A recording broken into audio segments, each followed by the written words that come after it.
Hi friends, welcome to Dishoom Dishoom. இன்றைக்கி நம்ம பார்க்க போகிறது சேமியா பாயசம். இது ரொம்ப சீக்கிரத்தில் செஞ்சு முடிச்சிடலாங்க. 10 நிமிஷம் போதும். ரொம்ப டேஸ்ட்டாக இருக்கும். வீட்டுக்கு யாராவது கெஸ்ட் வந்தால் டக்குன்னு இந்த பாயசத்தை செஞ்சு முடிச்சிடலாம். ரொம்ப கம்மியான பொருள்லையே இந்த பாயசத்தை செஞ்சு முடிச்சிடலாம். இந்த பாயசம் செய்கிறதுக்கு முதல்ல ஒரு பேனில் 1 டேபிள் ஸ்பூன் நெய் ஊற்றி கொஞ்சமாக முந்திரி பருப்பு போட்டு நல்லா பொன்னிறமாக வறுத்து எடுத்துக்கோங்க. இப்போ முந்திரி நல்லா வறுபட்டுருச்சு, அதை எடுத்துடலாம். அதே பேனில் கொஞ்சமாக திராட்சை பழம் அதையும் போட்டு அதையும் நல்லா வறுத்து எடுத்துக்கலாம்.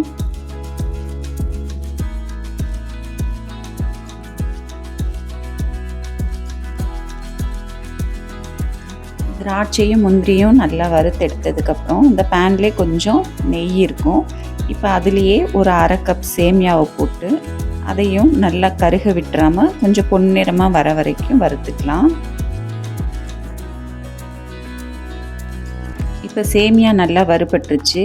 இப்போது இந்த சேமியாவில் ஒரு 2 கப் தண்ணி ஊற்றி மீடியம் ஃப்ளேமில் மூடி போட்டு ஒரு 5 நிமிஷம் நல்லா வேக வச்சு எடுத்துக்கலாம்.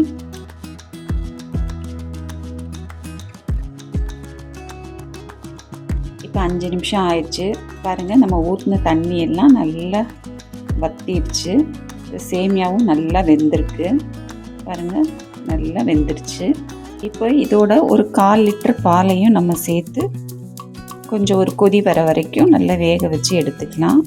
இங்கே காய்ச்சின பால் காய்ச்சாத பால் எது ஊற்றினாலும் சரி. இப்போ பால் நல்லா கொதிச்சிருச்சு. இதோட ஒரு 1/2 கப் சர்க்கரை, அதாவது ஒரு 50 கிராம் இருக்கும், இதையும் சேர்த்து நல்லா கலந்து விட்டுக்கோங்க.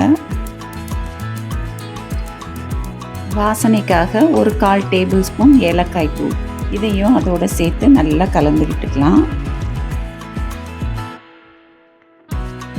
இதோட நம்ம ஏற்கனவே வறுத்து வச்ச திராட்சை முந்திரி இதையும் அதோடு சேர்த்து நல்லா மிக்ஸ் பண்ணி விட்டுக்கலாம். அவ்வளோதாங்க, சூப்பரான சேமியா பாயசம் ரெடி ஆயிடுச்சு. 10 நிமிஷத்தில் செய்யலாம் தாங்க ஆரம்பிச்சது பாருங்கள், ஆனால் 8 நிமிஷத்தில் நம்ம செஞ்சு முடிச்சாச்சு.